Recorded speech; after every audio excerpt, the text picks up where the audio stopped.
Hello friends, मैं हूं आपकी दोस्त और होस्ट सोमा।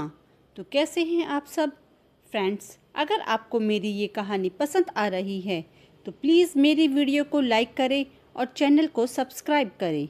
तो शुरू करते हैं कहानी का भाग 25, रुद्र की बेचैनी और प्रिया की बेकरारी। अमर सिंह की हवेली के बाहर रुद्र और अमन खड़े उस हवेली को देख रहे थे। अमन रुद्र से बोला, सर, यहाँ तो कोई नहीं है। अमर सिंह के पास तो उसके आदमियों की पूरी फौज है, पर आज उसकी वह फौज ना जाने कहाँ चली गई। रुद्र कहता है, उसकी फौज कहीं भी हो, हमें उससे कोई मतलब नहीं। हम बस यहाँ जिस काम के लिए आए हैं उस पर ध्यान दो। अमन रुद्र से पूछता है, वैसे सर, आप क्या करने वाले हैं? रुद्र अमन से बोला, मैं अंदर जाकर वह पेपर्स ढूंढता हूँ। तुम यहीं बाहर मेरा इंतज़ार करो। अगर तुम्हें कुछ भी गड़बड़ लगे या कोई खतरा हो तो फौरन मुझे सिग्नल देना। अमन हाँ में सिर हिलाकर वहीं आसपास छिप गया और रुद्र हवेली के अंदर चला गया। रुद्र जब हवेली के अंदर आता है तो उसे बड़ा अजीब लगता है। कुछ आदमी खड़े हंस हंस कर बातें कर रहे थे, जैसे वे किसी चीज़ का जश्न मना रहे हों। रुद्र उन्हें देखकर फौरन एक पिलर के पीछे छिप गया। वह उन आदमियों की नज़रों से बचता हुआ सभी कमरों में देख रहा था कि शायद किसी कमरे में उसे उन पेपर्स के बारे में कुछ पता चल जाए या वो पेपर्स ही मिल जाए। यही सोचते हुए वह हर कमरे की तलाशी लेने लगा। कुछ कमरे देखने के बाद जैसे ही वह सबसे आखिरी कमरे में दरवाज़ा खोलता है तो सामने मुरली एक कुर्सी पर बंधा था। रुद्र को देखते ही मुरली को एक उम्मीद की किरण नजर आई, क्योंकि रुद्र को देखकर वह समझ गया था कि रुद्र अमर सिंह का आदमी तो बिल्कुल नहीं है।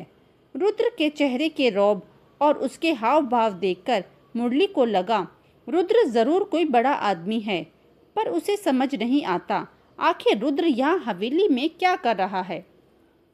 वह रुद्र से मदद मांगते हुए बोला, प्लीज़ मेरी मदद करो। अमर सिंह ने ज़बरदस्ती मुझे यहाँ कैद कर रखा है।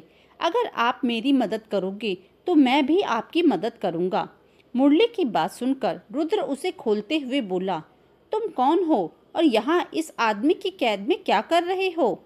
मुरली जल्दी जल्दी अपने पैरों को खोलते हुए बोला, मेरा नाम मुरली है, मैं इसी गांव में रहता हूँ। हमारी प्रिया दीदी और मैं गांव वालों की मदद करने के लिए अमर सिंह की हवेली में आए थे। और वह जल्दी जल्दी रुद्र को पूरी बात बताता है। मुरली की बात सुनकर रुद्र का गुस्सा ज्वालामुखी बन गया। वह गुस्से में अपने दांत भींचते हुए बोला, उस अमर सिंह की तो मैं वो हालत करूँगा कि वह भी याद रखेगा कि उसने किससे दुश्मनी मोल ली है। मेरी कंपनी के साथ इतना बड़ा धोखा! शायद उसे पता नहीं कि रुद्र प्रताप सिंह ऐसे धोखेबाजों को क्या सज़ा देता है। रुद्र का नाम सुनकर मुरली उसे फौरन पहचान गया। वह रुद्र के सामने हाथ जोड़ते हुए बोला, सर, आप इस अमर सिंह के साथ कुछ भी करिए, पर पहले प्रिया दीदी को बचा लीजिए। प्रिया का नाम सुनते ही रुद्र के कान खड़े हो गए। वह मुरली से पूछता है, क्या तुम जानते हो वह लोग प्रिया को लेकर कहाँ गए हैं? मुरली ना में सिर हिलाते हुए बोला, मुझे नहीं पता कि प्रिया दीदी कहाँ हैं और इन लोगों ने उनके साथ क्या किया। मैं तो बस यही जानता हूँ कि अमर सिंह उनके साथ कुछ बहुत बुरा करने वाला है। हमें जल्दी से उन्हें ढूंढना होगा। रुद्र मुरली को अपने साथ लेकर प्रिया को ढूंढने लगा, पर हवेली बहुत बड़ी थी और रुद्र को डर भी था कि कहीं प्रिया को ढूंढने में उन्हें देर ना हो जाए। इसलिए वह मुरली से कहता है, ऐसा करो, हम लोग अलग अलग प्रिया को ढूंढते हैं। मुरली को भी रुद्र की बात सही लगी। वह रुद्र से बोला, सर, आप इस तरफ प्रिया दीदी को ढूंढिए और मैं उस तरफ उन्हें ढूंढता हूँ। दोनों अलग अलग होकर प्रिया को ढूंढने लगे। प्रिया को ढूंढते ढूंढते रुद्र को काफ़ी देर हो गई थी। उसे समझ नहीं आता कि अब वो प्रिया को कहाँ ढूंढे। तभी एक कमरे से उसे चीज़ें फेंकने की आवाज़ आने लगी। वह उस कमरे की तरफ बढ़ गया। जैसे ही रुद्र उस कमरे का दरवाज़ा खोलता है तो सामने का नज़ारा देखकर उसका खून खौल उठा। प्रिया एक कोने में खड़ी थी। उसके हाथ में एक कांच की टूटी हुई बोतल थी जिसे उसने अपने सामने वाले आदमी की तरफ कर रखा था और उनसे दूर रहने को बोल रही थी। प्रिया के पैर लड़खड़ा रहे थे और हाथ कांप रहे थे, फिर भी वह किसी को अपने पास नहीं आने दे रही थी। प्रिया की यह हालत देखकर रुद्र सोचने लगा, कितनी बहादुर लड़की है। वह जानती है कि अकेले इतने आदमियों से नहीं लड़ पाएगी, फिर भी हार नहीं मान रही। अचानक दरवाज़ा खुलने से सभी आदमी दरवाजे की तरफ देखने लगे। रुद्र को सामने देख उनमें से एक आदमी बोला, कौन हो तुम और यहाँ इस कमरे में क्या कर रहे हो?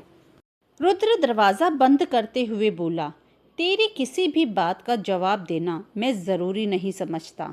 यह बोलते ही वह उन सभी आदमियों पर टूट पड़ा। वह हर एक आदमी को इतनी बुरी तरह से धो रहा था जैसे वह सब इंसान न होकर कोई पुराने कपड़े हो जिन्हें दर्द नहीं होता।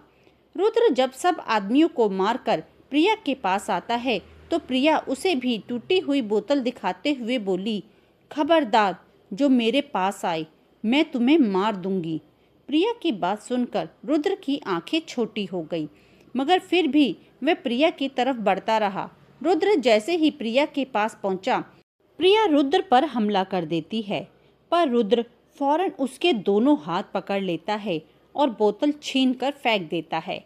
वह प्रिया को उसके कंधों से हिलाते हुए बोला, प्रिया क्या कर रही हो? होश में आओ, देखो मैं हूँ रुद्र प्रताप सिंह। वह उसको के गालों को थपथपाते हुए बोला, ध्यान से देखो मुझे, मैं रुद्र हूँ, आदित्य का बड़ा भाई। अब प्रिया धीरे धीरे रुद्र को पहचानने लगी। जैसे ही वह पूरी तरह से रुद्र को पहचान लेती है तो झट से उसके गले लग गई। वह रुद्र के सीने से लगकर फूट फूट कर रोने लगी। प्रिया को इस तरह रोता देखकर ना जाने क्यों रुद्र को भी अपने दिल में दर्द होने लगा। वह प्रिया को चुप कराते हुए बोला, रो मत, अब सब ठीक है और तुम भी सेफ हो। वह रुद्र से कहती है, पर सीमा ठीक नहीं है, उसे हमारी ज़रूरत है।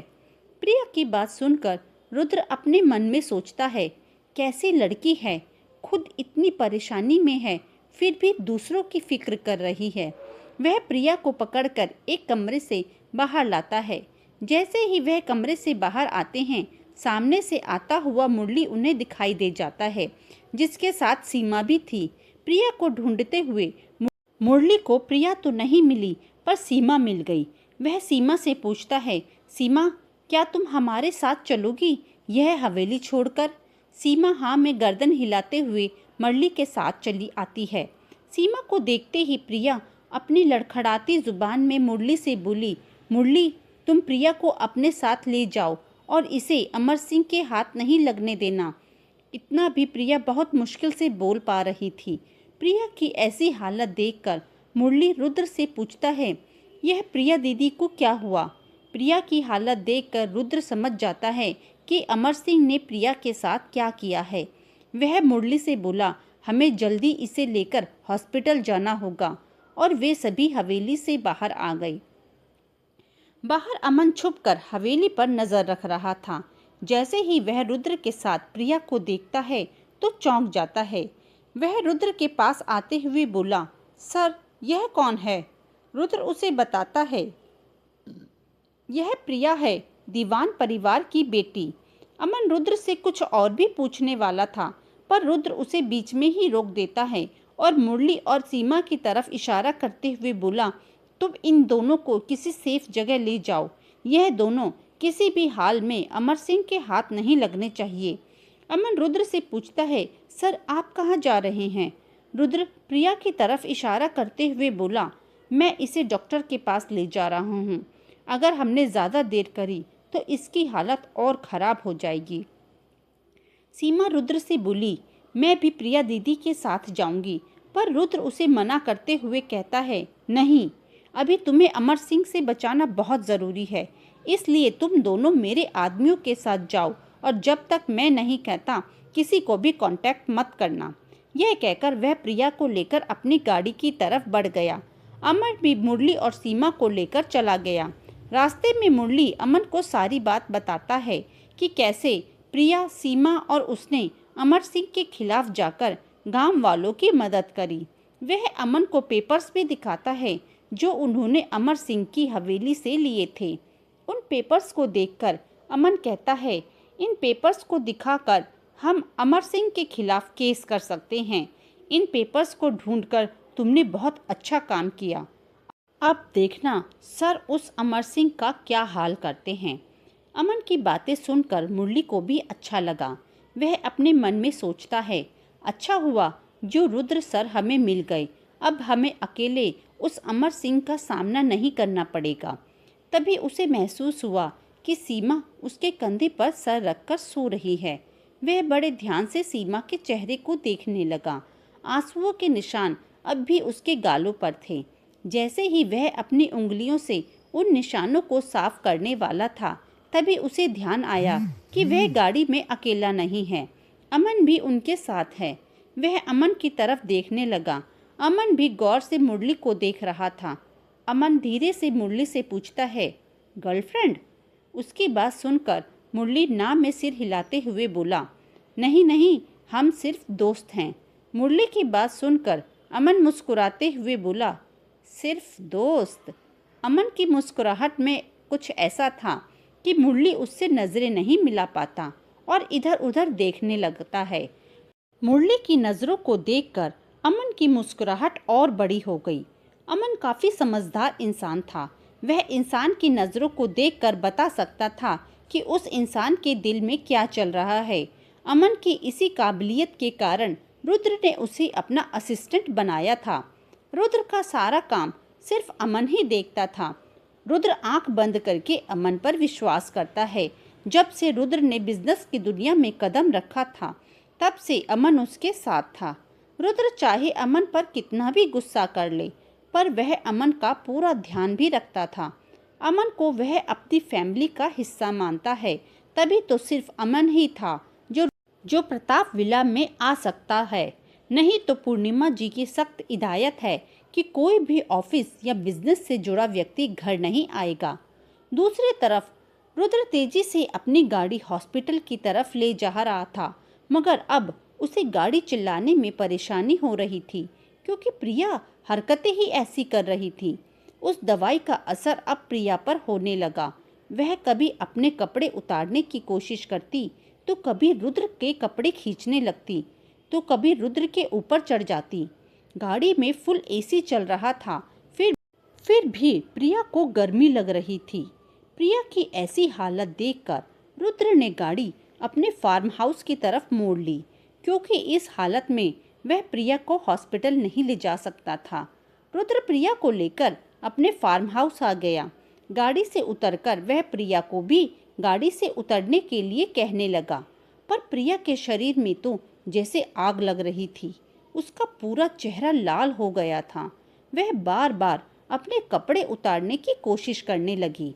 रुद्र ने जब प्रिया की ऐसी हरकतें देखी तो उसे अपनी गोद में उठा लिया और कमरे की तरफ ले जाने लगा, पर पूरे रास्ते प्रिया उसके सीने से लिपटी रही।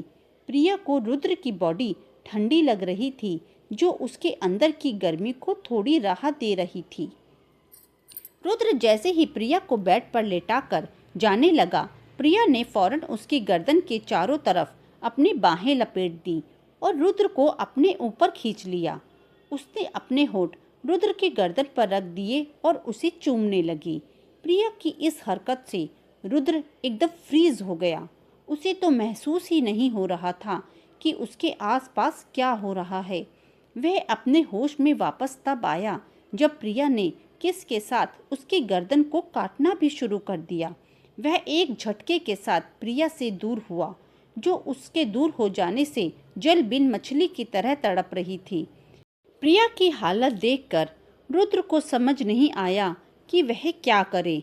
रुद्र अपना फ़ोन निकालता है और अपने एक डॉक्टर दोस्त को कॉल करता है। वह उसे प्रिया की हालत के बारे में बताता है और पूछता है कि अब वह क्या करे। उसका दोस्त उसके मज़े लेते हुए बोला, अरे इसमें सोचना क्या है, उसके शरीर की गर्मी को तू अपने शरीर की गर्मी से शांत कर दे, बस। उसकी बात सुनकर रुद्र गुस्से में बोला, तुझे मजाक सूझ रहा है और यहाँ इस लड़की की हालत खराब हो रही है। कोई उपाय बता, नहीं तो फ़ोन रख। रुद्र की बात सुनकर वह सीरियस होते हुए बोला, देख भाई, जैसी तूने मुझे उसकी कंडीशन बताई है उसके हिसाब से तो इसे काफ़ी हाई डोज दी गई है। अगर इसे जल्दी एंटीडोट नहीं दी गई तो इसकी जान भी जा सकती है। मगर जहाँ तक तेरा फार्म हाउस है वहाँ तक एंटीडोट पहुँचने में कम से कम 2 घंटे तो लगेंगे ही। तब तक तो इस लड़की की हालत इतनी ख़राब हो जाएगी कि एंटीडोट का भी असर नहीं होगा।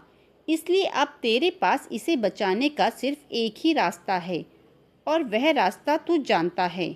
अब तुझे क्या करना है यह तेरा फैसला है। या तो अपनी इज्जत बचा ले या फिर इस लड़की की जान।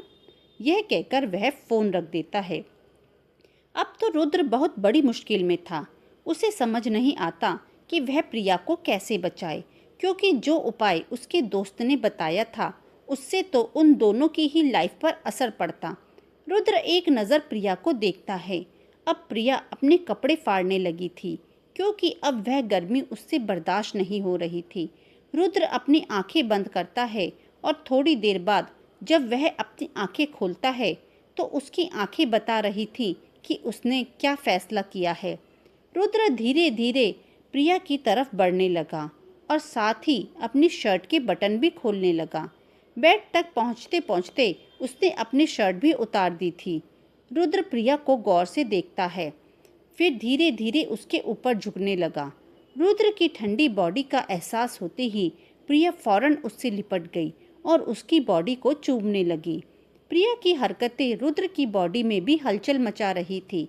रुद्र यही सोच रहा कर प्रिया के करीब आया था कि प्रिया जो चाहेगी वह उसके साथ कर सकती है। मगर प्रिया की करीबी रुद्र के अंदर भी एहसास जगा रही थी। प्रिया तो बस रुद्र को किस किए जा रही थी। उसे समझ नहीं आता कि इसके अलावा वह और क्या करे कि उसके अंदर की गर्मी शांत हो जाए। कहीं ना कहीं रुद्र भी प्रिया की परेशानी समझ रहा था। यह सोचकर कि जिसके साथ वह अपनी पहली रात बिता रहा है वह पूरी तरह से इनोसेंट है, उसके होठों पर एक मुस्कान आ गई। उसने एक झटके से प्रिया को पलटकर अपने नीचे कर लिया और खुद उसके ऊपर आ गया। उसने प्रिया के होठों पर अपने होठ रखे और उसे बड़े ही पैशन के साथ किस करने लगा।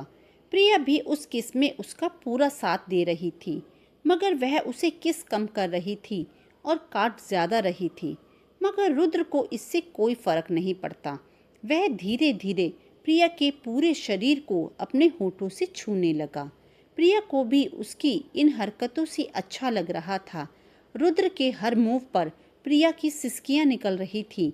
उसकी सिसकियों की आवाज़ से रुद्र और भी ज़्यादा मदहोश होने लगा। अब वह पूरी तरह प्रिया में खोता चला गया। पूरी रात उस कमरे में से आ रही आवाज़ें शांत नहीं हुई। सुबह जाकर दोनों थक कर शांत हुए और एक दूसरे की बाहों में सो गए। क्या होगा जब सुबह दोनों की आंख खुलेगी? क्या दोनों समझ पाएंगे एक दूसरे की हालत? जानने के लिए सुनिए कहानी का अगला भाग। तो दोस्तों, कैसी लगी आपको मेरी ये कहानी? प्लीज़ मुझे कमेंट में ज़रूर बताएं। और अगर आपको मेरी ये कहानी पसंद आ रही है तो प्लीज़ मेरी वीडियो को लाइक करें और मेरे चैनल को सब्सक्राइब करें।